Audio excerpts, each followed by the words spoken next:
Today's episode is a fan favorite. The audio in the story has been remastered for today's episode. On the afternoon of September 10, 2009, an art student walked inside of her off-campus apartment in Dallas, Texas, and immediately began making herself a late lunch. Her roommate didn't come out of the bedroom to greet her, but to be honest, this wasn't totally unusual.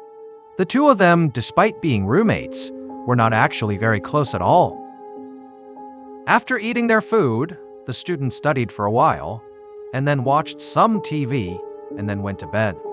All the while, still never hearing a sound coming out of her roommate's bedroom. But again, this was normal.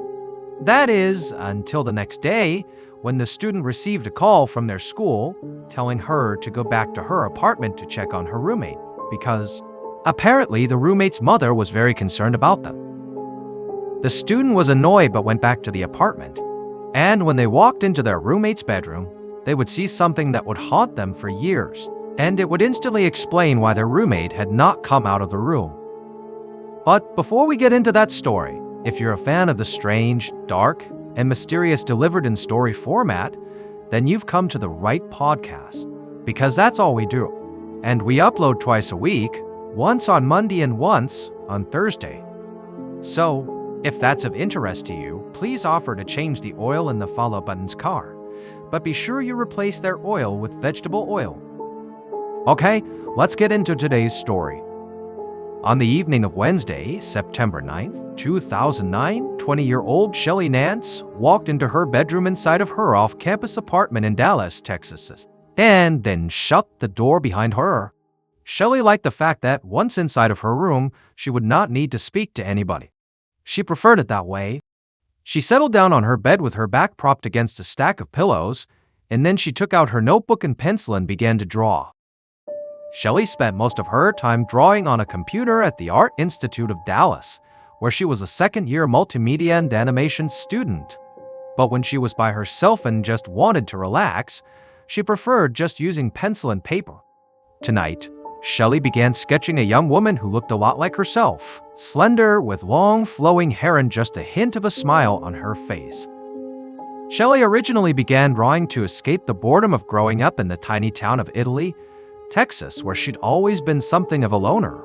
She even joked about that in her senior yearbook, choosing a biting quote to go with her picture. She wrote, "You laugh at me because I'm different. I laugh at you because you're all the same." But Shelly got so good at drawing that it actually changed her life. She eventually won an art competition that gave her a partial scholarship to this art institute, and suddenly, Shelly had a plan for life after high school, to be an artist.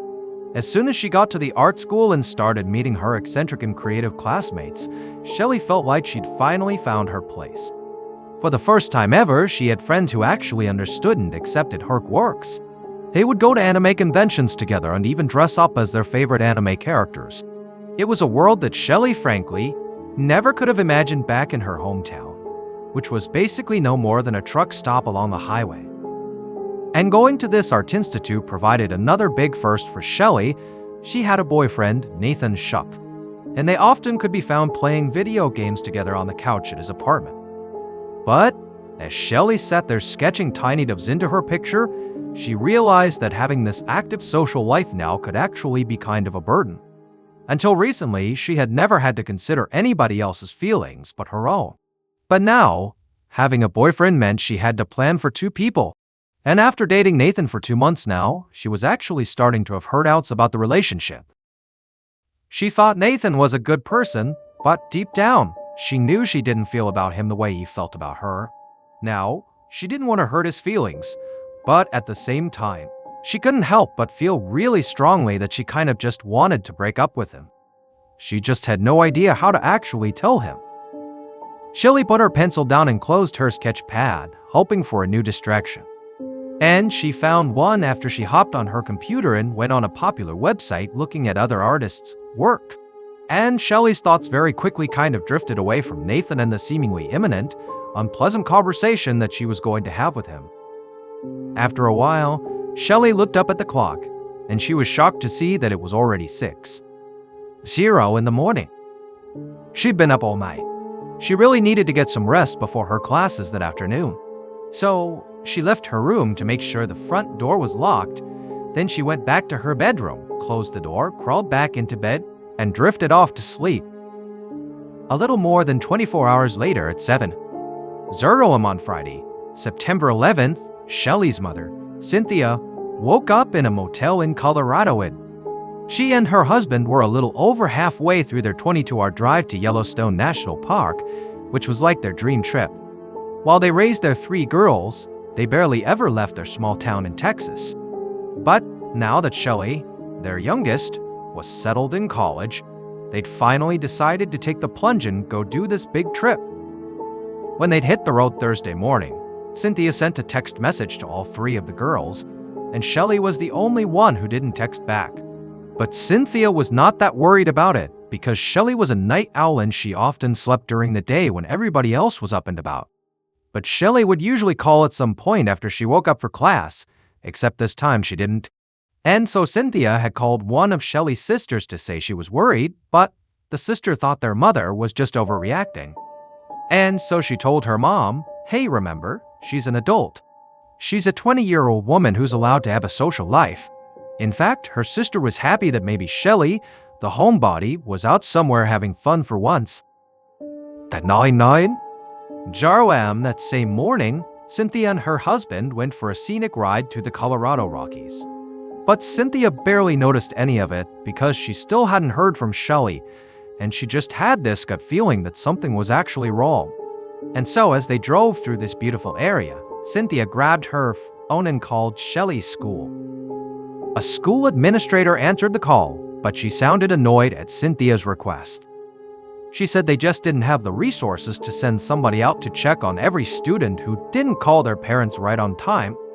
Cynthia knew she was coming off like an overprotective mother, but she also knew it was completely unlike Shelly to ignore her messages for this long. So Cynthia practically begged the administrator to please check later that day and just see if her daughter made it to class. The administrator sighed and said she'd wait for a break between classes and see if someone could track Shelly down. Around noon that day, Shelly's roommate, Ashley Alvera Grumbael, made her way up the stairs towards their apartment. Someone from the school administration had stopped Ashley when she was leaving class and asked her to just stop what she was doing and go back to her apartment and check on her roommate, Shelly. Make sure she's okay. Apparently, Shelly's parents were looking for her and she wasn't returning any calls or texts. But Ashley thought this request was totally ridiculous. Shelly's parents did not need to know where Shelly was 24/7. She was an adult. And so now Ashley felt like her time was being wasted. But nonetheless, she made it upstairs to the apartment. She unlocked the door and walked inside. And once she was inside the apartment, she noticed the door to Shelly's bedroom was closed, as usual. And so she walked over and knocked, and she didn't get an answer. Then she called out Shelly's name, but she was met with more silence. So Ashley opened the door, and there in bed was Shelly, lying face down under the blanket. And so Ashley quickly went from feeling annoyed at this to now just feeling angry. She'd come all the way back to the apartment to check on her roommate just to find out Shelly had been sleeping all day. So Ashley walked over and kind of gruffly told Shelly, hey, wake up. Your parents are looking for you. But Shelly didn't move. Ashley sighed and walked back over to the door and flipped on the light in the room. But when the lights were now on, Shelly didn't react. And so, now feeling sort of on edge, Ashley walked back over to the bed and gently shook Shelly, but Shelly didn't move. And also, Shelly's arm felt cold to the touch. And that's when Ashley just grabbed the blanket and pulled it back, and she saw Shelly's sheets were soaked in blood. Absolutely horrified, Ashley screamed Shelly's name over and over again, but Shelly wasn't moving or making any sound.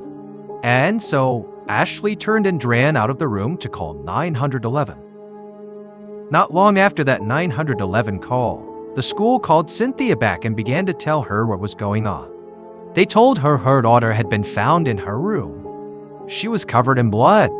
And then, before the caller from the school could explain further, Cynthia's cell phone just went dead.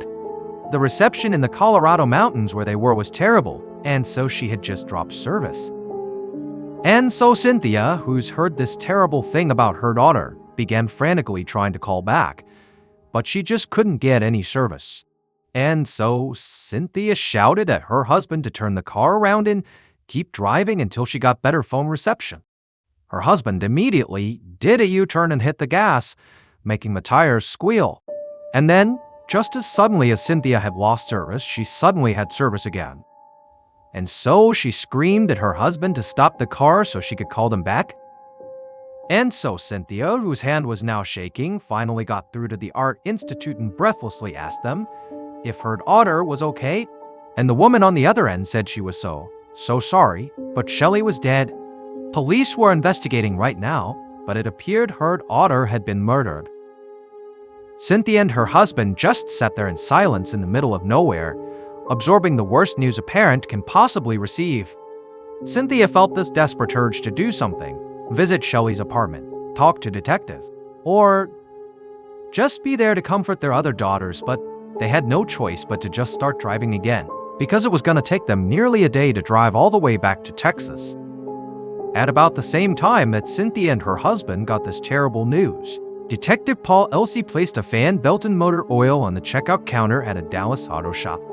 He was heading out to his farm in East Texas that weekend and was looking forward to doing some maintenance on his tractor. And just as he finished paying, his phone rang. It was his partner. His partner said they had a murder to solve and it was a tough one. A young art student had been stabbed to death in her bed with no witnesses and, so far, no evidence. Suddenly, Elsey knew he was not going to be spending time at his farm. So, he left the auto shop, got into his car, and drove across town to Shelly's apartment complex.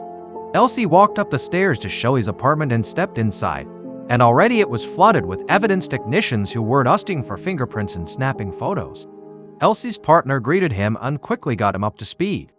The victim's roommate discovered the body around noon, but she said she didn't know anything else because she'd been away at class all morning. Unfortunately, the technicians had not found anything useful so far, no fingerprints, shoe prints, or hairs near the body that could give police some clues to who the killer was. Detective Elsey thanked his partner for the update and said he wanted to take his own look around the small apartment to see if anything stood out. Elsey was a seasoned homicide detective with 36 years on the force. He saw each case as a challenge, a puzzle he would need to solve, and sometimes the pieces did just kind of fall into place.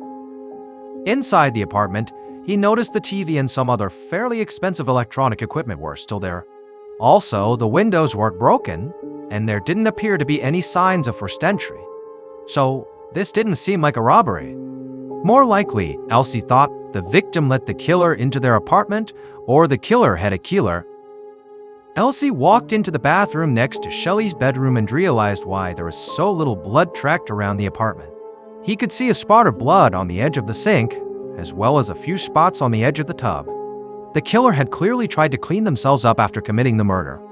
And so, whoever killed Shelly had thought this crime through and, potentially, had really thought through how to get away with it. Elsey then headed to the bedroom to look at the victim. Shelly was lying on her stomach on the bed in a shirt and underwear. Her back and neck were covered in wounds, and her long, reddish-brown hair was now matted with dried blood. Elsey had seen countless bodies over his long career, and he usually kept a very cool, professional distance from the victims' lives. But he was not prepared for what lay before him now. The murder was gruesome, but that wasn't what unsettled him. It was Shelly herself. She was the same age as one of Elsey's daughters, and he suddenly felt like he was looking at his own child lying there covered in blood. Elsey composed himself and leaned over the bed and looked more closely at the condition of Shelly's bodies. He couldn't even count the number of stab wounds in her neck and back, but there didn't seem to be wounds anywhere else, including her hands and arms. The lack of defensive wounds made Elsey think that Shelly had not put up much of a fight against her attacker. Plus, all the blood seemed to be concentrated on the bed, while the rest of the bedroom looked basically undisturbed, as though Shelly never had a chance to get up. So, maybe she was asleep when this happened. Shelly's clothes were still on and relatively undisturbed, making Elsey think she had not been sexually assaulted as well. But looking at her battered body, Elsey saw a killer that must have been filled with rage. And this rage-filled killer clearly had ready access to this apartment.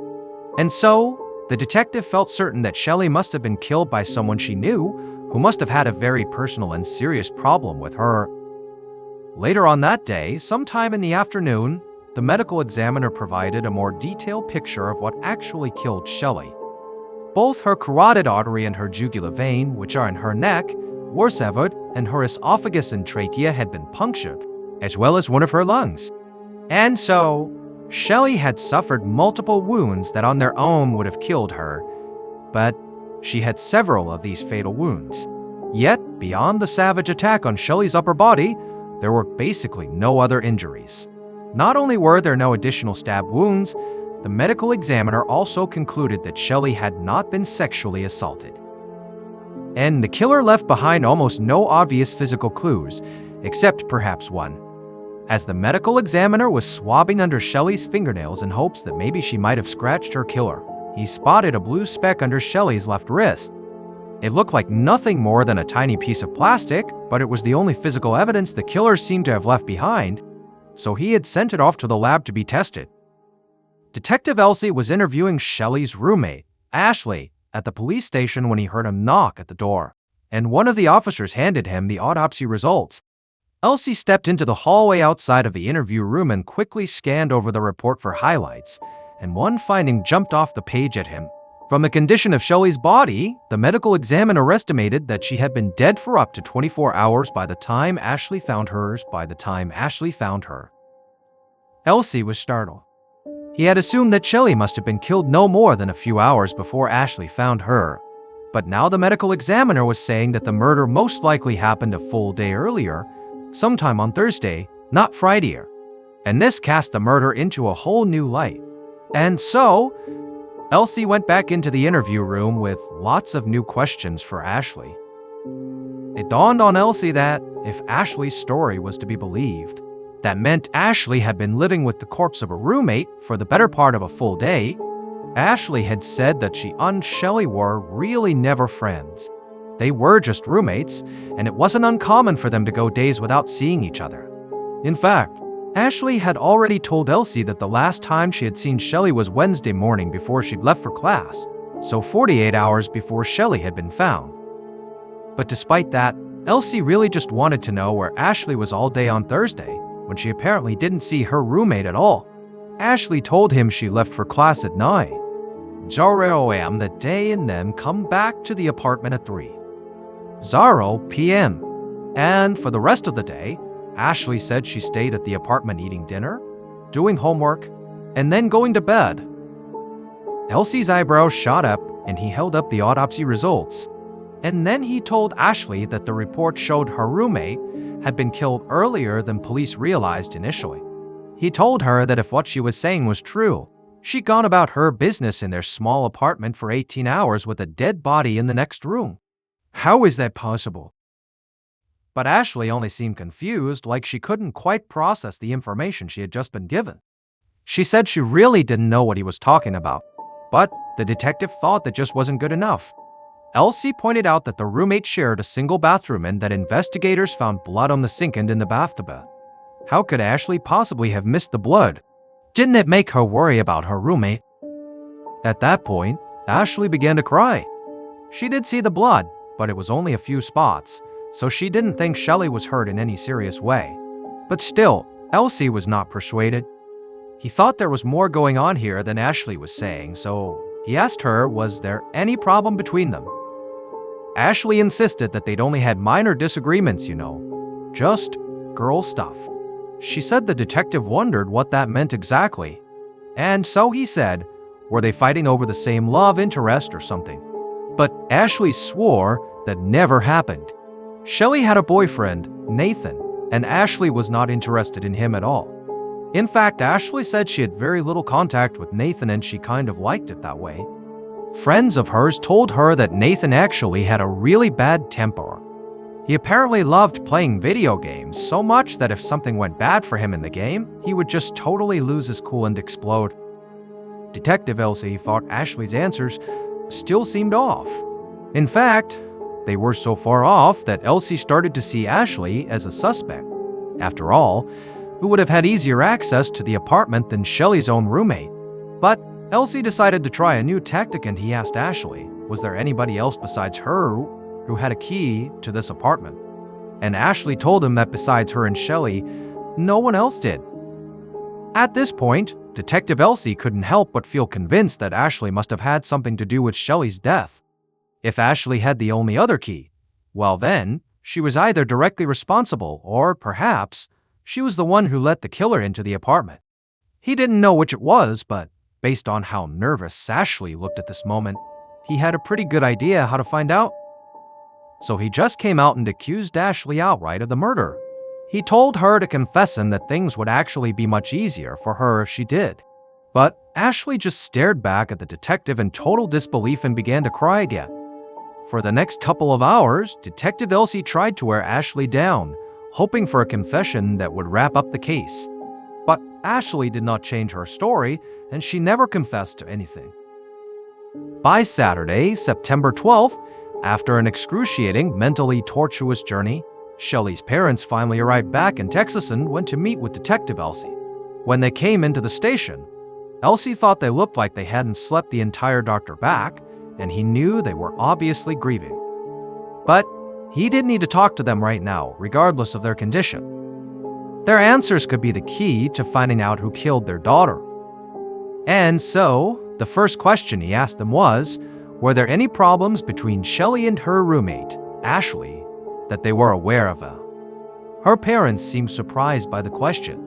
They said their daughter and her roommate, Ashley, weren't exactly good friends, but they certainly didn't have any major problems that they knew of. Elsie followed up by asking if they could think of anyone who might want to hurt Shelly. Did she have any enemies? But her parents said that Shelly had always been a bit of a homebody who kept to herself, and because she didn't really go out much, there wasn't any drama in her life and very little opportunity to make enemies. Cynthia said that of their 3 daughters, Shelly was the easiest to raise. She never drank alcohol or did drugs, stayed out late, or got into trouble. After that, Detective Elsie asked them what Shelly's boyfriend, Nathan, was like. Shelly's mom said they never met him, since they had only been dating for a couple of months. The only thing Shelly had said about Nathan was that her dad probably wouldn't like him, but it was just because he had a lip piercing and tattoos. However, Cynthia did tell the detective that a couple of weeks ago, Shelly had called her to ask how to break up with her boyfriend, Nathan. Cynthia had given her some advice, but after that, she had no idea if Shelly actually had broken up with him or not. Now, Elsie needed to know whether Shelly had followed through and ended that relationship with Nathan. If the guy had a hot temper as Shelly's roommate claimed, a bad breakup in theory could be enough to send him into a rage. Later that day, when Elsie walked into the interrogation room to speak to Nathan for the first time, he was surprised to see Nathan's appearance. Even though he had tattoos and a piercing, he was really just kind of a skinny kid. And the way he was sitting in the chair seemed so childlike. He had pulled his feet up onto the seat and was kind of clutching his knees close to his chest, the way a child would.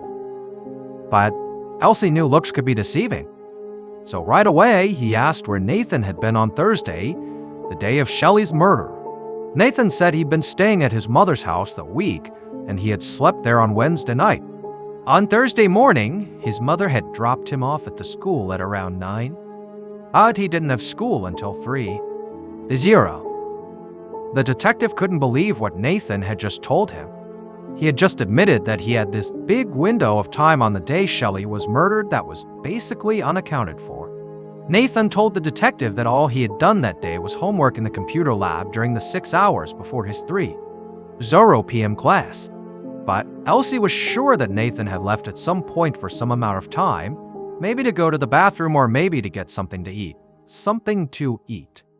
He just felt like 6 hours sitting in the same spot doing homework non-stop sounded sort of unlikely for even the most diligent of students. But Elsie kept that to himself and just asked Nathan if he had a key to Shelly's apartment. But Nathan said he didn't. Elsie asked him why not. If Nathan was her boyfriend, wouldn't Shelly give him a key? But Nathan said they'd only been dating a couple of months and really, their relationship was not that serious. They hadn't had sex. In fact, they hadn't even kissed, he told the detective.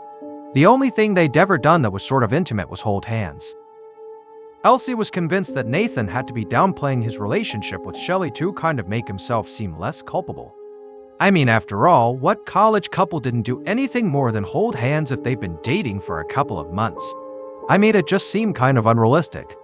But Nathan swore that really was the truth, and he insisted that holding hands was actually a really big deal for both of them. At this point, the detective realized he was likely dealing with a very sheltered and somewhat awkward kid. But he also knew about Nathan's reputation for having a really bad temper, and so maybe he could get Nathan to show it by catching him off guard. So the detective directly confronted him. He asked Nathan how he felt when Shelly broke up with him. Was he angry? Did he lose control? Is that what happened? But Nathan didn't seem angry at all. He seemed confused. He said he didn't know what the detective was talking about because Shelly had not broken up with him. Elsie told Nathan he was lying. He knew from Shelly's mother that Shelly definitely wanted to break up with him. And he told Nathan his new theory: Shelly must have ended their relationship. And Nathan had been so upset he had flown into a rage and killed Shelly. But to Elsie's surprise, instead of protesting his innocence, Nathan barely reacted. He just sat there staring. Elsie asked him, "What are you thinking about?" And Nathan just said he felt sort of numb, that he didn't know how to react, that this felt like a bad dream he was just hoping to wake up from. Following a hunch, Elsie then asked Nathan to lift up his shirt. Nathan did what he was told and stood and lifted it up, and the detective could see visible scratches on his chest. Elsie immediately wondered if maybe he got those scratches from Shelly as she tried to fight off her attacker, maybe at first because he knew she didn't put up much of a fight, but maybe she put up a little bit of a fight and that was it. But Nathan said no, he got those scratches actually from scratching himself.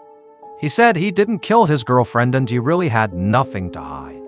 At this point, Elsie saw an opening. If that was true, that Nathan had nothing to hide, would he let detectives search his apartment right now? Nathan said, "Yeah, go ahead." They wouldn't find anything.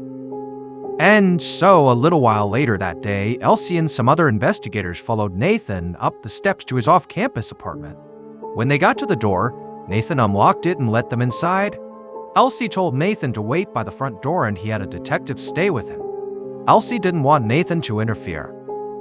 When Elsie got inside the apartment, the first thing he noticed was the apartment was incredibly clean. He'd been inside a fair number of college apartments and typically, they were a mess. He turned to Nathan and asked him, why is this place so immaculate? Had he cleaned it up recently hoping to hide evidence? But Nathan said that he had nothing to do with how the apartment looked. His roommate was a total neat freak who couldn't bear the sight of dirty dishes or things lying around the house. Nathan said his roommate even cleaned up after him. Elsie nodded and then asked which room was Nathan's, and Nathan raised a hand and pointed him in the right direction. The detective went inside the bedroom and, within minutes, he made a troubling discovery. Nathan stored weapons underneath his bed. The detective found throwing stars and swords, but most disturbingly were all the knives, boxes and boxes of knives. Elsie felt sure he would find the murder weapon among all these blades, so he bagged up each knife individually to be tested for blood. After that, Elsie left the bedroom and confronted Nathan again. He asked if Nathan had a fascination with violence, but Nathan said it really wasn't like that. He just liked to collect weapons that he thought were cool. Elsie didn't know what to make of that, but he was not convinced. Next, Elsie went to Nathan's bathroom, which, unlike the rest of the apartment, was a total mess. The counter was covered with containers of deodorant, hair gel, and shaving cream. There was stuff everywhere. But tucked in amongst the chaos was something very odd, even chilling. It was a clear sandwich bag with what appeared to be long, reddish brown hair inside. Hair that was the same color as Shelly's. But that wasn't all. There was also what appeared to be drops of blood inside the bag as well. Carefully, with a gloved hand, Elsie lifted the bag up and then went to Nathan and held the bag out in front of him, demanding to know what he was doing with it. But Nathan, whose face now went white, swore he'd never seen it before in his life. He didn't even know what it was. And after all, who would collect a random sandwich bag of hair and blood? It made no sense. And then something shifted in Nathan's mind, and he said he wanted a lawyer before he answered any more questions. And he asked the investigators to please get out of his apartment. Since the detectives didn't have a search warrant and they were there only as Nathan's guest, legally they had no choice but to leave. But they could keep everything they'd already found, and Elsie was very confident that one of the knives, and also that baggie, would come back positive for Shelly's blood. On Friday, September, so a week after Shelly's body had been discovered, the school held a memorial service for her. When Shelly's parents got there, they were touched to see that Shelly's beautiful art was on display. Shelly's mother, Cynthia, was also moved by just how many people had come out to celebrate Shelly. She never thought her quiet, introverted daughter would have such a large group of friends. It was a small comfort, but a comfort nonetheless, that Shelly had meant something to so many people. Then, a young man with a lip piercing and tattoos approached Cynthia. He introduced himself as Nathan, Shelly's boyfriend.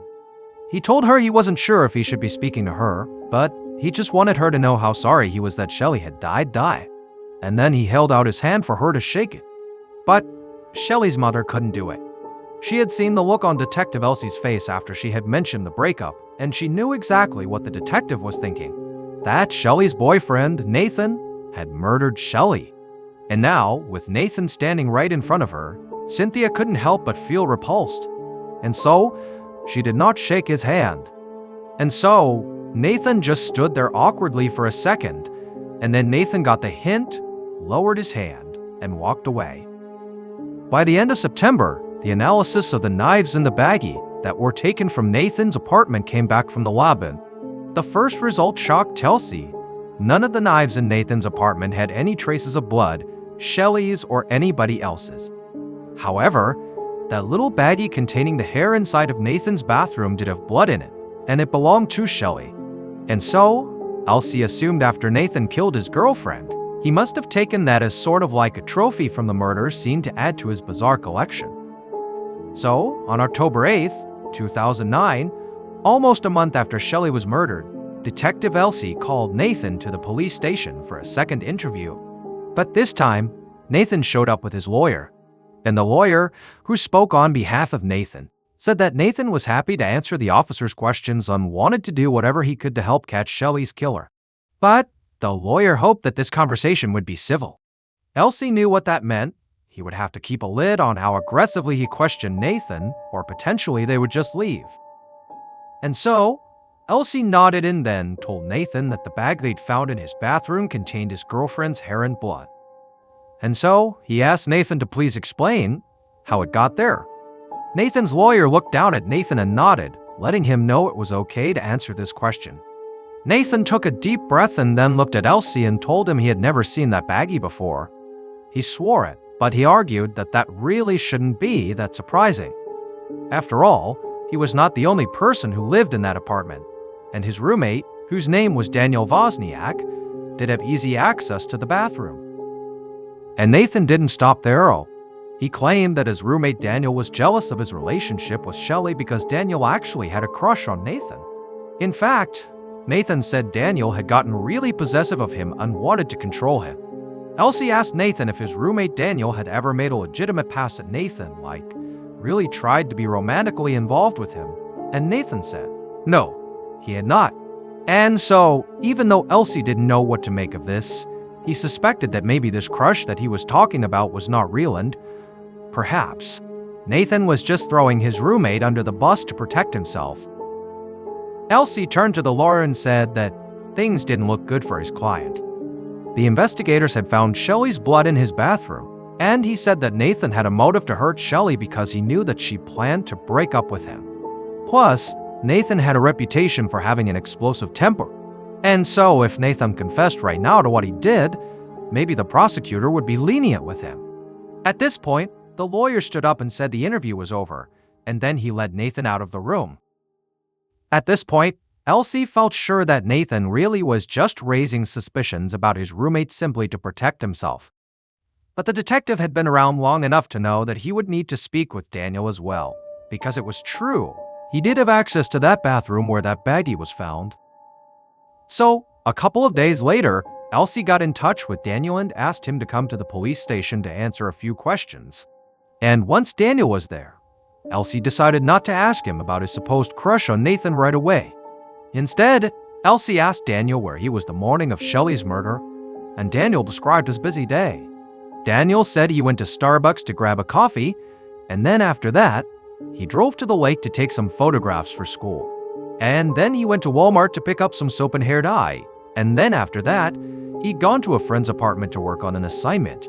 However, that friend wasn't home. Elsie's ears perked up.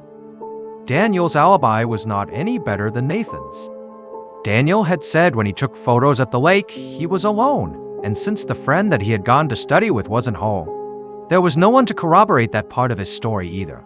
So then, at this point, Elsie asked Daniel if he had romantic feelings for Nathan, and Daniel said, absolutely not. Then Elsie told him that Nathan had said that Daniel was very controlling about their relationship, and he asked Daniel if that was true. And Daniel said something surprising. He said that, yes, he actually was pretty controlling, but he was only doing it because he was concerned for Nathan. Daniel said that Nathan was stalking Shelly. He was following her around all the time to the point where he was ignoring his own classes and his grades were dropping. Daniel said he was actually trying to get Nathan away from Shelly. This surprised Elsie. Now, both roommates were basically suggesting that the other could have killed Shelly. And if it was true that Nathan really was stalking Shelly, well, Elsie already felt like he was the most likely suspect and that sort of fit. At this point, Elsie asked Daniel about that little bag that contained the hair and blood inside of Nathan's bathroom. And Daniel told him he had no idea how that got there. Now, of course, if Daniel did do it, obviously he would say he didn't know where it came from. This is what Elsie was thinking. The bag with Shelly's blood and hair was easily the most damning piece of evidence they had, and both roommates claimed they knew nothing about it. So Elsie used the same tactic he had tried with Ashley and with Nathan. He flat out accused Daniel of the murder, hoping his tough copper team would intimidate him and get him to come out and confess. But when he accused Daniel of the murder, just like Ashley and Nathan before him, Daniel swore up and down it really was not him. Elsie tried pressing him again and again, but just like Ashley and Nathan, Daniel said, "Really, I had nothing to do with this." After Daniel left the station, Detective Elsie stayed in the interview room for a few minutes, thinking about everything he had just learned. He had 3 likely suspects. There was Ashley, who apparently was just in the apartment going about her business with her roommate's dead body for 18 hours. There was Nathan, who Shelly wanted to break up with and, apparently, who had a very bad temper. And finally, there was Daniel, who may have seen Shelly as a romantic rival if Daniel really did have a crush on Nathan. But all 3 of these suspects totally insisted they had nothing to do with the crime. And so Elsie felt like one of them had to be lying. He just needed to figure out who. So Elsie and his team started digging deeper into each of their suspects' alibis. Elsie found himself staring at computer screens, surveillance tapes, and phone messages for days on end. But after so many hours, when he felt like he could barely keep his eyes open anymore, something on one of those screens finally jumped out at him. Elsie was staring at a brand new piece of evidence, and it pointed directly to Shelly's killer's killer. On November 4th, almost 2 months after the murder, police moved in to make an arrest. And Elsie had a very clear idea of what had happened to Shelly. Back on Thursday, September 10th, just after 10:00 a.m., the killer drove to Shelly's apartment complex and put on a pair of latex gloves. They climbed the stairs to the apartment and used a key to unlock the door. They quietly walked in, closing the door behind them. Once inside, they went straight to Shelly's closed bedroom. Slowly, so as not to make any noise, they turned the handle and opened the door. Shelly was fast asleep. The killer slowly walked to the bed, pulled out a knife, raised it up, and then brought it down into Shelly's neck. And then, before she could scream, the killer stabbed her again and again and again and again. The killer stabbed Shelly 42 times in the neck and back before they finally stopped and stepped away from the bed. Shelly would die without ever waking up. After the attack, the killer went into the bathroom. There, they climbed into the bathtub, took off their bloody clothes, and put them into a bag. But in the process, they got spots of blood on the edges of the tub. Then the killer went to the sink and rinsed the last of the blood off their hands, never taking their gloves off. The killer then got dressed in the fresh clothes they brought along. Then they left the apartment, closing and locking the door behind them. When Detective Elsie looked into the 3 alibis of the 3 suspects, initially it seemed like they all checked out. Ashley had been in class, Daniel really had gone to Walmart, and Nathan was in the computer lab for 6 long hours. But while Ashley was in class, something strange was happening. She was getting a near constant stream of text messages asking where she was and if she was home. Elsie believed these text messages were the murderer trying to make sure the house was empty except for Shelly. And the person who sent all those text messages to Ashley was Nathan's roommate, Daniel. Then, when investigators studied surveillance footage from Daniel's trip to Walmart on the morning of the murder, Detective Elsie caught something crucial. Daniel had purchased hair dye, just like he said, but he also purchased blue latex gloves. And the crime lab determined that the material from the brand of gloves matched that little blue piece of latex that had been found on Shelly's wrist. From there, Daniel's alibi fell apart. Surveillance showed he left Walmart at 10. Odds are all, but police could find no evidence that he went by a friend's apartment like he claimed he had. Police then began to look into whether Daniel's story about his roommate Nathan stalking Shelly was actually true. But it turned out if anybody was stalking and obsessed with Shelly, it was actually Daniel. Lots of his own friends said he disliked Shelly because she was dating Nathan. And Daniel was really interested in Nathan to the point where it seemed like he was romantically interested, despite the fact that Daniel denied that. And then, also, Daniel would apparently send these aggressive text messages directly to Shelly, sometimes openly disapproving of her and Nathan's relationship, further making it seem like his motive for harming Shelly was because he wanted Nathan for himself. The last piece of the puzzle for Detective Elsie was figuring out how Daniel got into Shelly's apartment. Elsie discovered that Daniel had once borrowed Ashley's car keys, and that gave him the opportunity to make a duplicate of her and Shelly's apartment key, which he then used on the day of the murder. On November 4, 2011, Daniel was convicted of Shelly's murder and sentenced to life in prison. After the conviction, Shelly's mother found Nathan and gave him a big hug and told him she was sorry for suspecting him and not shaking his hand at the memorial.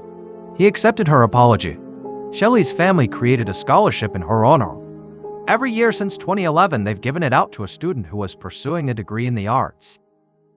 A quick note about our stories: they are all based on true events, but we sometimes use pseudonyms to protect the people involved. And some details are fictionalized for dramatic purposes. The MRBALLEN podcast, Strange, Dark, and Mysterious Stories, is hosted and executive produced by me, MRBALLEN. Our head of writing is Evan Allen. Our head of production is Zach Levitt. Produced by Jeremy Bone. Research and fact-checking by Shelley Shu, Samantha Van Hoos, Evan Beamer, Abigail Shumway, and Camille Callahan. Research and fact-checking supervision by Stephen Eyre. Audio editing and post-produced by Whitlock Asio, Jordan Statham, and Colock Asio.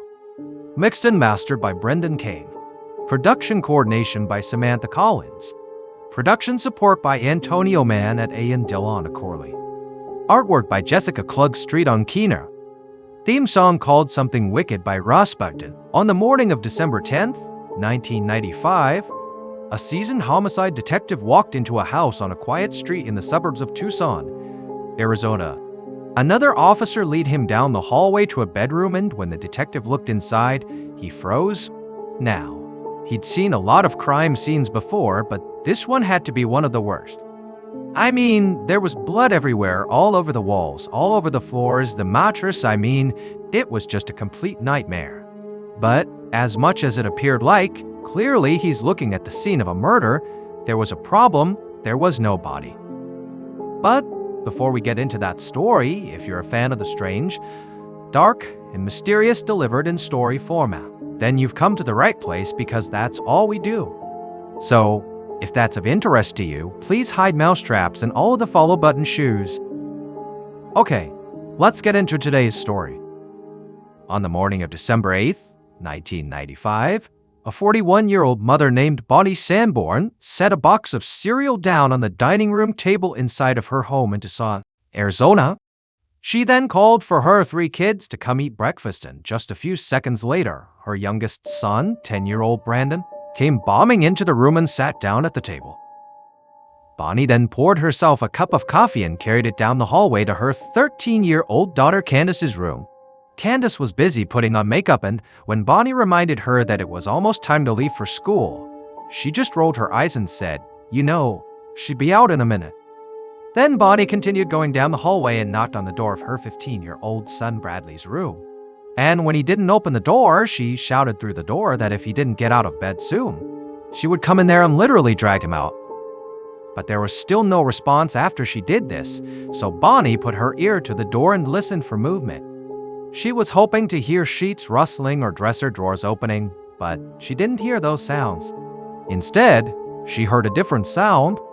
It was like this weird clanking sound, like metal pounding against metal. And so, because this noise was so unusual, she just opened up the door and she found her son Bradley, along with his friend, 18-year-old Jason Horbachevsky, squatting in the middle of the room trying to pry open this big metal box with a crowbar and a hammer. Bonnie stepped fully inside the room to get a better look, and she saw there was a phone receiver dangling off the side of this metal box. It was clearly a payphone that Bradley and Jason had clearly stolen from somewhere out on the street, and now they were trying to steal the quarters out from inside of it. Bonnie was so shocked that all she could think to do was just say, "What are you doing?" And Bradley, he looked at his mom and just seemed totally unfazed that she was in there, and he just said, "What? We're just trying to get the change out of this payphone." And then, before she could react to that, Jason, so her son's friend, he looked over his shoulder at her, also very nonchalantly, and just began laughing in a way that made Bonnie wonder if he was high on something. At this point, Bonnie just stepped back into the hallway and just tried to think through what she should even do here. I mean, this is so obvious that they're committing a crime in her house right now. Like, what in the world? At the same time, she had been having problems with her son Bradley for a long time now.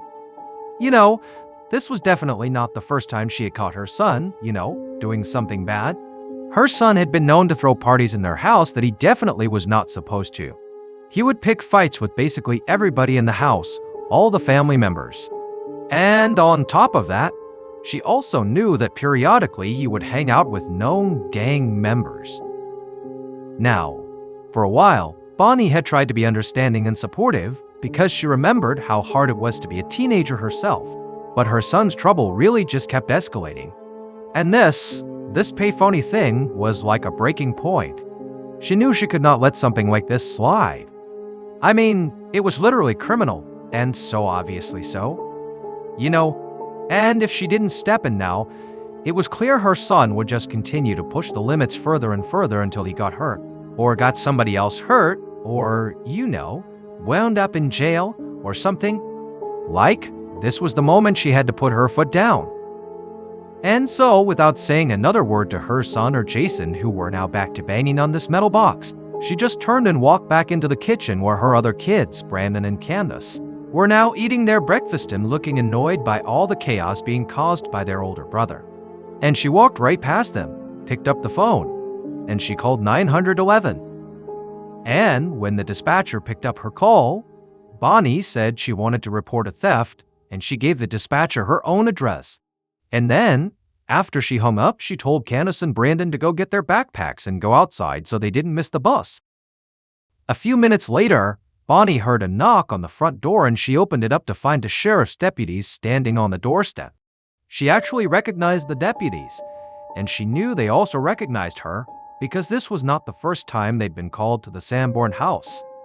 They'd been there several times, actually recently, to deal with domestic issues largely caused by her son. But Bonnie knew, Bradley, even though he was the obvious main problem, at least in terms of her current issues, she was already seeing that her 13-year-old child, Candace, had begun acting out a lot lately. And she was also worried what would happen when her 10-year-old Brandon became a teenager himself. Like, would he begin, following the footsteps of his brother and maybe his older sister as well? She didn't know, but she just couldn't understand why her kids just were misbehaving so much. Like, what did she do wrong? And so, Bonnie showed the deputies to Bradley's room where he and Jason were still actively trying to pry open this payphone. And when Bradley looked up and saw the police, he looked furious. He screamed at his mother that he couldn't believe she'd called the cops on him. But Bonnie, she did her best to push down the natural bit of guilt she was feeling. Cause she didn't want to have to call the cops on her son. The deputies ultimately handcuffed both Bradley and Jason and they walked them outside, and Bonnie trailed right behind them. And then, as the police were putting the kids in the back of the squad car, Bonnie pulled one of the deputies aside and asked if he could make sure Bradley spent at least one night in the juvenile detention center. She knew this was a very tough love sort of approach. Basically demanding your kid stays effectively in jail overnight, but she was also hoping that in addition to being maybe scared straight here, he would also get counseling in the juvenile detention center and maybe begin to see the value of staying out of trouble. The deputy nodded and said he'd see what he could do. As the squad car drove away, Bonnie saw a movement in the window of the house across the street. She squinted and saw that one of her neighbors was peering out the curtains to get a look at all the commotion. And then, further down the street, a couple out for a morning jog had slowed down and was just staring at the squad car as they passed by. And now for Bonnie, she wasn't that surprised. She'd be looking out the window too, if police showed up on her street. But at the same time, it still made her very embarrassed. She knew people in this neighborhood were already very aware of her family's problems and it was a lot to bear. And frankly, making it even worse was the fact that, generally speaking, Bonnie's neighbors were nice to her in person. When they were face to face with her, people even went out of their way to help her, But she knew behind her back, people in this neighborhood gossiped constantly about her family. Now for Bonnie, this was obviously humiliating and also very frustrating because how could she possibly stop gossip? She couldn't. But more than just disliking the fact that there were all these people talking about her, she also just felt very isolated right now. She was married, but her husband Robert had gotten a job in Maryland and he only came home every other weekend. Bonnie had actually tried to sell the house in the Sun and move the whole family to Maryland, but she'd eventually decided it just wasn't really worth the trouble. Plus, Robert had already talked to a supervisor about potentially transferring back to Tucson, and he was supposed to be coming back for good just next week. And so at this point, Bonnie was just trying to survive here, right? She still felt very isolated, but she knew, Robert, he'd be back soon and she wouldn't be alone anymore. And she would get to deal with the kids, with the nosy neighbors, with the police, with her partner. It just felt like that would be a whole lot better. About 16 hours later, around 11:45 p.m. that night, Bonnie brushed her teeth and put on her PJs. The house was quiet for once, except for the TV humming in the living room. She'd gotten a call from the juvenile detention center that afternoon, and Bradley was being held there on theft charges, which Bonnie thought was for the best. But his friend Jason was 18 years old, so he was not held. Instead, he was just given a ticket and released the same day. And Bonnie knew that as soon as Bradley was out again, he and Jason would reconnect right away and just fall right back into their same old antics. Before she went to bed, Bonnie went to the living room where her other two kids, Candace and Brandon, were on the couch watching TV, and she told them it was time for bed. Time to turn off the TV and go to your rooms. But they just ignored her and just continued to watch TV. It was a Friday night and the two kids didn't have anywhere to be in the morning, and Bonnie had just done enough fighting for the day. So she just decided, you know what? Let them stay up. They can go to bed when they want to up. And so she told the kids to, don't stay up too late and go to bed soon. Then she left, leaving them on the couch. She went to her own bedroom and she turned out her lights. A few hours later, Bonnie woke up and looked over at the clock and saw it was near 3 a.m., and she also could still hear the TV on out in the living room. And so, Bonnie cracked open her door and yelled down the hallway to the kids to turn off the TV and go to bed. And then, as Bonnie got back in her bed, she heard the sound of the TV turning off and she heard footsteps walking down the hallway. And then the house was quiet and she drifted back to sleep. But sometime before dawn, when it was still dark out, she woke up again, and when she rolled over in her bed, she opened her eyes and she saw there was a large figure standing over her bed. Later that same morning, around 10 a.m., 10-year-old Brandon woke up to an eerily silent house. Normally, his mother would have already been awake, making breakfast or getting started on chores. But when he went out in the hallway, he didn't hear. He went into the kitchen and he checked to see if she was there, but she wasn't. And there were no dirty pans or plates in the sink and no coffee in the pot. It looked like his mom hadn't even woke up yet, which was weird for a Saturday morning. So he went to ask his older sister, Candace, if she knew where their mom was, but Candace said she hadn't seen her. So Brandon and Candace both went down the hallway to their mother's bedroom. They knocked on the door and, when she didn't answer, Brandon pushed the door open and looked inside. And what he saw made him gasp in horror. The bedroom was covered in blood, but the bedroom was also empty. His mom wasn't in there. Later that same morning, Detective Brad Faust pulled up outside of a house in the suburbs of Tucson. He was there to investigate a mother's apparent kidnapping from her own home. Faust was actually feeling a bit frustrated to be called out to yet another case like this, when he was already juggling so many others. 1995 had proven to be the deadliest year in Tucson's history. There had already been nearly 100 murders just that year, and the Pima County Sheriff's Office was swamped. But, as far as anyone knew at this point, this was not a murder. It was a kidnapping. All Faust had been told was that Bonnie Sanborn was missing, and her kids had called 911 after seeing that, and also seeing all the blood in her bedroom. So, Faust was holding out hope here that this was actually nothing that serious, and that they would find Bonnie relatively quickly and she'd be okay. He got out of his car and he saw that officers had already taped off the house. There was a young boy and girl sitting out on the front curb, looking terrified and visibly distraught. And Faust also noticed that there was blood on both of their shirts.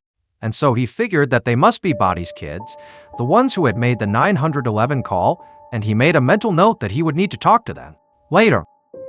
Then he walked through the front yard and went into the house, and right away, the crime scene photographer greeted him, then lead him down the hallway.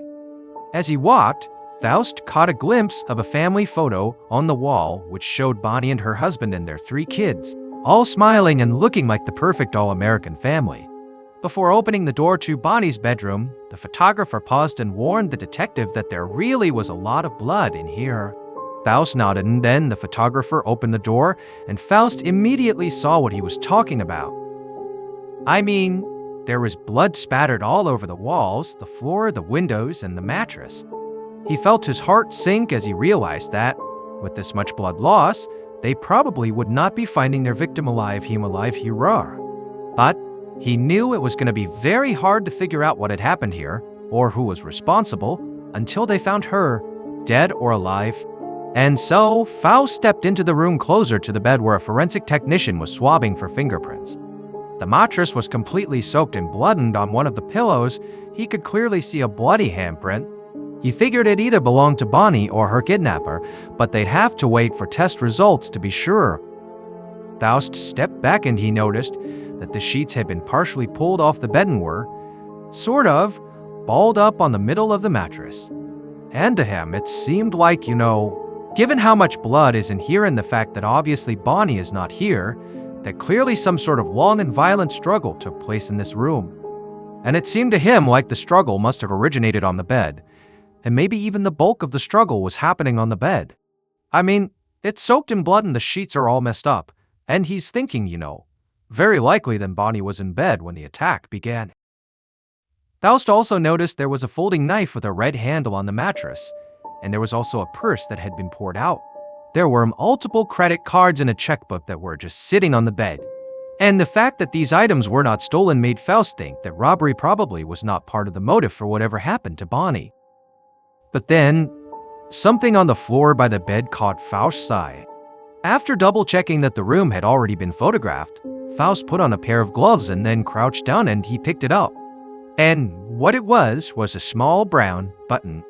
He carried it over to the closet and dug through Bonnie's clothes that were in there, and the button didn't seem to match anything that she owned. And so, based on where it was found in the room, Faust thought, this button must have come off of somebody's clothes in the middle of this attack. It obviously could belong to Bonnie, It could have come off of what she was wearing and maybe is still wearing, or this button could have come off of the morning attacker's clothes. And so, Faust gave the button to a forensic officer and told him to bag it up. Then he kept looking around and, in the midst of all the blood that had been sprayed all over the room, he noticed there was a clear trail of red droplets that snaked across the carpet. The trail led to a sliding glass door that led into the backyard. And when he tried to open it, he realized it was already unlocked. The forensic officer told him that nobody had touched that door all morning, so it must have been unlocked before anybody arrived. Faust slid the door open and stepped out into the backyard, and he followed the trail of blood across the grass all the way to a door that led into the garage. He noticed there were no drag marks in the grass, so Bonnie's attacker must have been carrying her, which sort of naturally suggested that whoever did this likely was bigger and stronger than Bonnie. But also, judging from the photos he'd seen on the walls, Bonnie was very petite, so really that didn't narrow it down very much. A lot of people could potentially lift Bonnie and carry her. Faust reached the door that led into the garage and he turned the knob, and it was unlocked. He opened it up, and when he looked inside, there wasn't a car in there. But the trail of blood clearly went into the garage at least a few feet before it disappeared. So, it seemed like the suspect had literally carried Bonnie in here, loaded her into the car that likely was in here and now was not, and they drove it away carrying Bonnie with them. And so, Faust knew his best shot at finding Bonnie was 1. Identify the car that would normally be in this garage, and then 2. Once you have the identity of the car, to go find it. Once Faust had done his initial sweep of the house, he went outside and he crouched down next to Bonnie's 2 younger kids, Candace and Brandon. And both kids were still very shaken up and totally confused, and so Faust very gently asked them about the last time they had seen their mother. And Candace said it was around maybe 11:45 the night before when their mom had gone to bed. But she also added that maybe around 3 a.m. she and her brother Brandon were still up watching TV in the living room, and their mom had shouted from her bedroom for them to turn off the TV and go to bed. She said that when their mom did that, they did get up, they turned off the TV, and they went to their own bedrooms and went to sleep. And both kids said they didn't hear or see anything until they woke up later that morning and found what they found in their mother's bedroom. And so, this gave Faust something to work with, because it meant, if what the kids were saying was true, that Bonnie must have disappeared sometime after 3 a.m., cause that's when she yelled to her kids at 3. Plus, if the suspect came in through that back sliding door that went right into Bonnie's room, and they were able to do so without waking up the kids, and then after the attack being able to find very likely Bonnie's car keys, because that's the assumption, they found her keys, and then loaded Bonnie into the car and drove off, again, without waking anybody in the house. It suggested that whoever did this, they likely were relatively familiar with the layout of the house and had probably been there before. So, maybe this is somebody that they all knew. Faust pointed to the blood that was on Candace and Brandon's shirts, and he asked them where it came from. And Candace would admit that before she called 911, she and her brother had desperately gone looking for their mom in the room in this horrible bloody bedroom, but they couldn't find her. And in their efforts to find her, they had gotten blood on themselves. Now, of course, Faust understood that these kids had been through this horribly traumatic thing and they were just looking for their mom. But he also now knew that, very likely, their crime scene was contaminated now because the kids went in there and touched a bunch of stuff. But of course, he did not tell the kids that he was in any way annoyed with them or that they had done anything wrong. Instead, he just told the kids to go inside and change their clothes, and then give the clothes that had blood on them to the forensic stack because they needed to collect them as evidence. And he also told the kids to not go anywhere near their mother's bedroom. Candace nodded and stood up and grabbed her little brother by the hand. And as they walked back towards the house, a sheriff's deputy came up to Faust and told the detective that you should also make sure to talk to Bonnie's oldest child. She had a 15-year-old son whose name was Bradley. That evening, Detective Faust paced down the hallway of the Pima County Juvenile Court Center, holding a file folder in his hand. When he opened the door to a small office, a teenage boy was already there waiting. and Faust recognized him from the mugshot in the folder he had as Bradley Sanborn, Bonnie's oldest child. Faust walked in and, as gently as he could, he told Bradley that his mother was missing and, based on the blood and the knife they'd found in her bedroom, she'd likely been viciously attacked, kidnapped, and she could even be dead. So, Faust knew that Bradley could not have attacked his mother because he'd been here in the juvenile detention center the whole time the attack took place. But Faust had done some digging on Bradley's friends. He slapped the file folder he was carrying down onto the desk in front of Bradley and began flipping through it, showing Bradley the information he'd found about, in particular, his friend Jason Horbachevsky. Jason was a known gang member and, according to several informants, he was known for carrying a knife around. And sometimes apparently he would pull that knife out and stab himself in the side of the head. And so, Faust wondered out loud if the knife they found in Bonnie's bedroom was Bradley's friend Jason's, and maybe the attack on her was retribution for his mother calling the cops on Jason and Bradley that morning. But when Faust looked at Bradley for his reaction, he saw there were all these tears rolling down his cheeks, and Bradley choked out that he really didn't know anything, and as much as he argued with his mom, he would never hurt her. To Faust, Bradley's reaction actually seemed really genuine. And so, he immediately figured that if the gang Jason was a part of, was responsible for whatever happened to Bonnie, Bradley appeared out of the loop. And so, to get a better read on the situation, Faust felt like, trying to ask Bradley questions was not going to go very far. Instead, he would just go to Jason and talk to him. Later that same night, Faust sat in the station with a cup of coffee, combing through records on Bradley and also on Jason and Jason's ganging. After speaking to Bradley earlier, Faust had immediately tried to locate and interview Jason, which proved to be much more difficult than he'd anticipated. He knew Jason was not in police custody since he'd been released pretty much immediately after the payphone debacle, but Jason also was not at any addresses that he'd been associated with in the past, so it was hard to tell where he even was. So, a few hours ago, Faust had sent out officers to speak to as many members of Jason's gang as possible to see if they knew where he was, and also to see if they knew anything about Bonnie. Now, so far, they had not located Jason and nobody had brought anything up about Bonnie. But just then, Faust's office door opened and the deputy told him there was someone he really ought to speak to that was out in the lobby.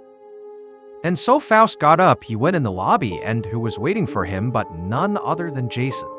When Faust walked out there, Jason stood up from his chair, acting cocky and confident, and told Faust that he'd heard the sheriff's department was looking for him and he was there to prove he had nothing to hide. And Faust, he didn't even bother asking where Jason had been. Instead, he just led him into an interrogation room. And when he sat down across from his newest suspect, he noticed the buttons on Jason's shirt. They were small and brown, just like the button that was found on Bonnie's bedroom floor. And also, a few of the buttons on his shirt appeared to be missing. Now, Faust controlled his excitement and didn't show it, and decided pretty much right away that he was not going to ask about the button. At least not at first. He didn't want to overplay his hand. Instead, he started the interview by asking Jason some standard questions about his relationship with Bradley and also, by extension, his relationship with Bonnie, Bradley's mom, and also where Jason was at the time of the attack. And Jason would admit that he was mad about Bonnie calling the police on him and Bradley, but he didn't have some big plan to get revenge. He insisted that he didn't know where Bonnie was or what had happened to her, and he'd been at home asleep on the night she was attacked. And at the end of the interview, he agreed to give Faust a DNA sample, and he even turned over his shirt with the missing brown buttons for forensic analysis. And so, after that, Faust released Jason and decided it was time to call it a day. The next morning, Sunday, December 10th, so a day after Bonnie went missing, Faust sat in his office and sorted through all the information his team had collected the day before. While Faust had interviewed Bradley and Jason, other members of his team had spoken to Bonnie's friends, family, and neighbors. But so far, it looked like nobody knew anything that was helpful. A few neighbors had mentioned that the Sanborns had family problems, but apart from that, they all said Bonnie seemed nice and they had no idea who would want to hurt her. Faust continued reading, looking for some kind of clue in all the interviews, when his office phone rang. He picked it up and the man on the line sounded terrified. And he said he had a tip in the Bonnie Sanborn case. The man explained that earlier that morning he'd seen a news report about Bonnie's disappearance and how the detectives were looking for her car, which the police had learned was a light blue Chrysler. And he said that just the day before, he and his wife had actually passed a car just like that on their morning run. It was abandoned on the side of the road in the desert, just outside of town. He said, at the time, he and his wife had not gotten it close to the car and they really hadn't thought much of it until they had seen this news report. And so, after seeing the report just a few minutes ago, he and his wife had gone back to the desert to see if the car was still there.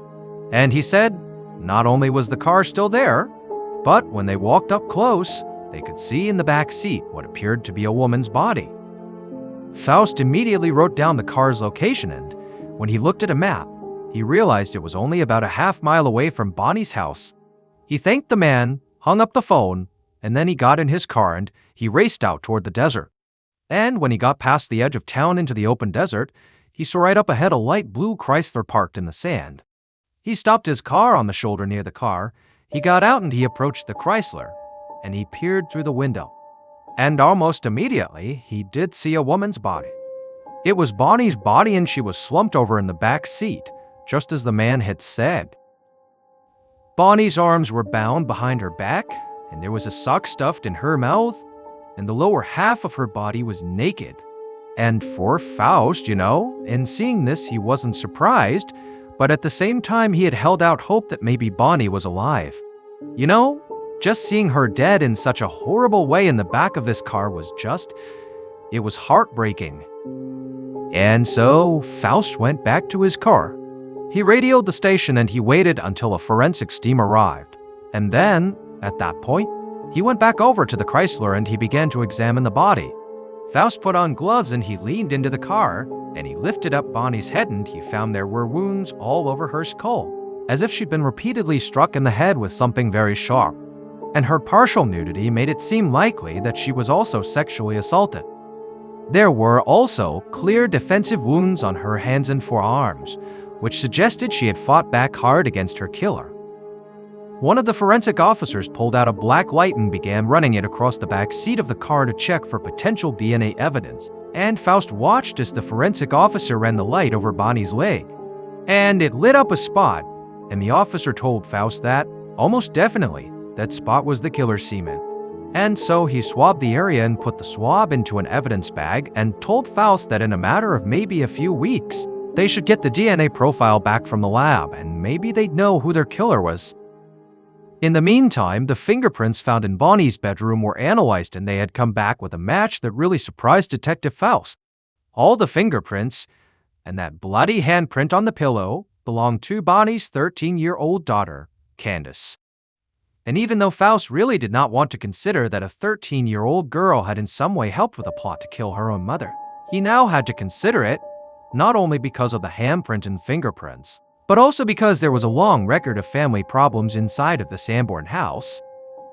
Now, obviously, Candace could not have committed this crime on her own, but she certainly could have helped whoever did. So Faust confronted Candace, and when he did, she just broke down sobbing. She said she had just been really scared and confused and was just looking in the bedroom for her mom and just didn't realize what she was doing by getting her prints everywhere. And looking at this scared teenager, Faust knew that Candace really didn't make sense as a potential suspect here, but he still felt like Bonnie's killer had to be somebody who knew Bonnie personally and had been in her house before. And there was one person who still had not been ruled out, Bonnie's husband, Robert. Later that day, Faust was sitting at his desk with the phone pressed to his ear. He was on hold and had been for some time, and as he tried to tune out the awful music that was playing on the line, he looked down at the handwritten list of airline names and flight numbers that were on his desk. Bonnie's husband Robert had been working in Maryland for the past couple of months, and he had not been scheduled to come back home to Tucson on the weekend his wife was killed. But just because he claimed that he had been in Maryland that whole weekend, didn't mean he actually was. There were multiple flights from Maryland back to Tucson that, in theory, he could have secretly taken to come home, kill his wife, and then go back to work in time for his next shift. So Faust had compiled a list of every single flight Robert could have theoretically taken. And one by one, he was calling the airlines to check the passenger manifests. And so far, there hadn't been a Robert Sanborn on any of the flights he had checked. And now, he'd made it to the very last flight on that list. And just then, the on-hold music suddenly cut out and the woman on the line told Faust that she had triple-checked. And there was no Robert Sanborn on that flight either, the one from Maryland to Tucson. And he thanked her, hung up, and sighed. Now keep in mind, this took place before the events that happened on 9/11/s. Since 9/11/s, air travel has been much more rigidly controlled, especially in the United States. I mean, security is so much higher. But pre-9/11/s, that really wasn't the case. I mean, people didn't even necessarily have to show their ID to get on a domestic flight. And so Faust knew right now, even though he's being told that Robert's name didn't show up on the manifest of any of these flights, it didn't really rule him out because he could have theoretically been traveling under a fake name. But there was a next step that would show if Robert had something to do with this, and that would be to ask Robert for a DNA sample and hope that when the evidence came back from the lab, it would be conclusive enough to give a clear answer. One morning in early January of 1996, so about a month after Bonnie was murdered, Faust answered his office phone and he heard a text from the crime lab on the crime lab. Other end. In the past few weeks, there had been 5 more murders in the Tucson area that Faust and his team were now dealing with that. So when the lab tech said he had results in the Bonnie Sanborn case, it actually took Faust a few seconds to remember which murder that was for. But once he remembered, he quickly sat down at his desk and he grabbed a pen to take notes. And he held his breath as the lab tech told him that they had tested the sample found on Bonnie's leg and it was not a match for her husband, Robert, nor was it a match for her son's friend, Jason Horbachevsky. Those brown buttons on Jason's shirt also didn't come back as matching the button that was found in Bonnie's bedroom. So it really was just a coincidence that they looked alike to the naked eye. Faust was disappointed, but he knew this was going to be a possibility and he had a backup plan. He asked the lab tech to run the DNA sample against the DNA of every sex offender on the state registry to see if there was a match. There was a match. But as the crime lab slowly began doing that, they kept calling Faust to update him that they had not found a match yet, and eventually, the search for a DNA match ultimately just stalled, and Faust was pulled onto other cases, and so by that summer, it was looking like Bonnie's murder case might go cold. Then, after 9 months without any progress, an anonymous tip came in that summer. In September of 1996, Detective Faust sat inside of an interrogation room at the sheriff's department across from a 40-year-old drug dealer named Lyle Winstead. The anonymous tipster had said that Lyle had sold drugs to several people in Bonnie's neighborhood. He'd said some things about the case that the tipster thought were very concerning. And when Faust had dug through Lyle's records, he'd found that Lyle had a history of violent crimes involving knives. Sitting inside the interrogation room, Lyle seemed obviously nervous and very jumpy. And when Faust started asking him questions about Bonnie's murder, Lyle made excuses for the killer, saying that maybe the killer wasn't such a bad guy, maybe he was just, quote, on a bad trip. Now, Faust thought this was incredibly suspicious to be talking that way, so he asked Lyle for a DNA sample and he got one, and he sent it off to the crime lab. And Faust had to wait several weeks for the results, and when they finally came in, Lyle Winstead was not a match. And at that point, Faust was feeling really frustrated. I mean, they'd already put in so much work with really nothing to show for it, and he didn't want the momentum on the case to die again. So before he put Bonnie's file back on the shelf, he decided to go back to square one and make sure there wasn't anything he just plain missed. The next month, between all the other cases he was working on, Faust found time to go literally door to door through Bonnie's neighborhood and interview everybody his team had already spoken to almost a year ago. Faust knew how gossip spread in quiet communities like this one, and even though nobody had been able to offer any leads the first time around, he wondered if maybe anything unusual might have surfaced since then.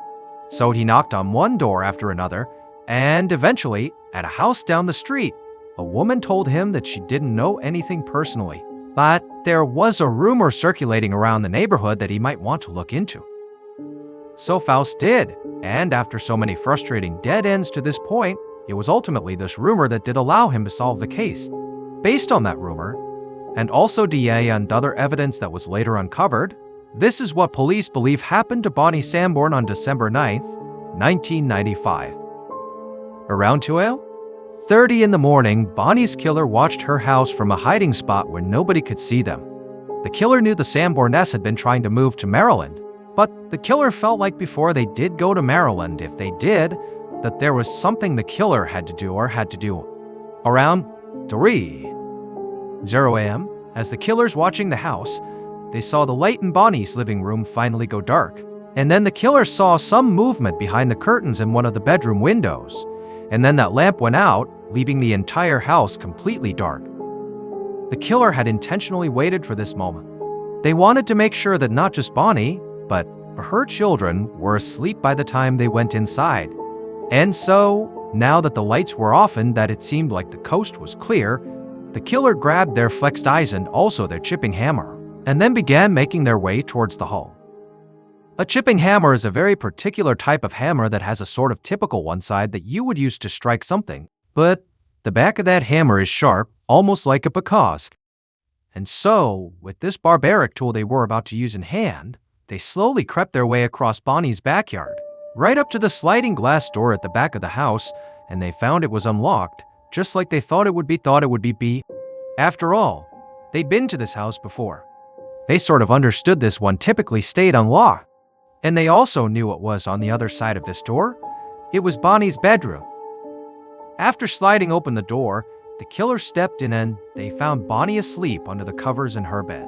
And so, thinking here was their chance, the killer began moving towards the bed. But as they stepped closer, a floorboard creaked and Bonnie stirred awake.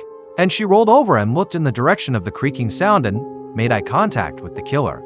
And the killer knew they had to strike, so they grabbed a sock on the ground, jumped on top of Bonnie, and before she could scream, they jammed the sock into her mouth. They held her head and then, with that chipping hammer, they began striking her head over and over again, spraying blood all over the walls. Once Bonnie stopped struggling, but before she stopped breathing, the killer used those flexed eyes to bind her hands behind her back. Then, as she was laying there unable to defend herself, they searched around for her purse, and when they found it, they dumped it out on the bed. And after they had emptied it, they found her car keys, and so they grabbed the keys, and then the killer picked up Bonnie, still very much alive, and they carried her out that sliding door, into the backyard, and then out into the garage. There, they used her car keys to unlock Bonnie's car, the blue Chrysler, and they put Bonnie in the back seat. Then they hopped in the driver's seat and they drove the car out into the desert, where they parked on the side of the road. Then they climbed into the back seat, where Bonnie was still very much alive, but mortally wounded and bound and couldn't go anywhere, and they sexually assaulted her literally as she died. When the killer was done with Bonnie, they simply got out of the car and left it where it was, and walked back into town. And as the sun began to rise, the killer wandered right back down Bonnie's street in the direction of the Sanborn house. It would turn out Detective Faust had been so focused on finding the killer amongst Bonnie's immediate family and friends that he really hadn't even considered somebody else who was literally physically closest to the Sanborness, her across-the-street neighbor, 22-year-old Freddie Rovey LL. Now, Freddie was not actually, emotionally close with the Sanborness, but he and his dad had in the past gone out of their way to help Bonnie, by doing some repair work at her house. But what Faust had learned when he had gone back and interviewed all the people on the street to see if he had missed something, one of the other neighbors, who was not remotely involved in what happened to Bonnie, told Faust that there was actually a rumor that Freddie had found Bonnie attractive. And there was also another rumor floating around that Faust learned that previously, a woman had been assaulted by a younger man in this neighborhood and that maybe it was Freddie. Now, it's unknown if Freddie actually was the subject of that second rumor, but it was enough for Faust and the police to go collect DNA samples from every young man on the block. And wouldn't you know it, Freddie's DNA came back as a match. Freddie Rovey was arrested in January of 1997, a little over a year after Bonnie's murder. He was convicted of first-degree murder and sentenced to life in prison. A quick note about our stories: they are all based on true events, but we sometimes use pseudonyms to protect the people involved, and some details are fictionalized for dramatic purposes. The Mr. Ballen podcast, Strange, Dark Mysterious Stories, is hosted and executive produced by me, Mr. Ballen. Our head of writing is Evan Allen, produced by Jeremy Bowen. This episode was written by Kate Gallagher. Research and fact-checking by Shelly Shu, Samantha Van Hoos, Evan Beamer, Abigail Shumway, and Camille Callahan. Research and fact-checking supervision by Stephen Ear. Audio editing and post-produced by Whitlock Asio and Colock Asio. Additional audio editing by Jordan Statham. Production coordination by Samantha Collins. Production support by Antonio Mann at I and Delana Corley. Artwork by Jessica Klugstreet on Keener. Theme song called Something Wicked by Ross Budden.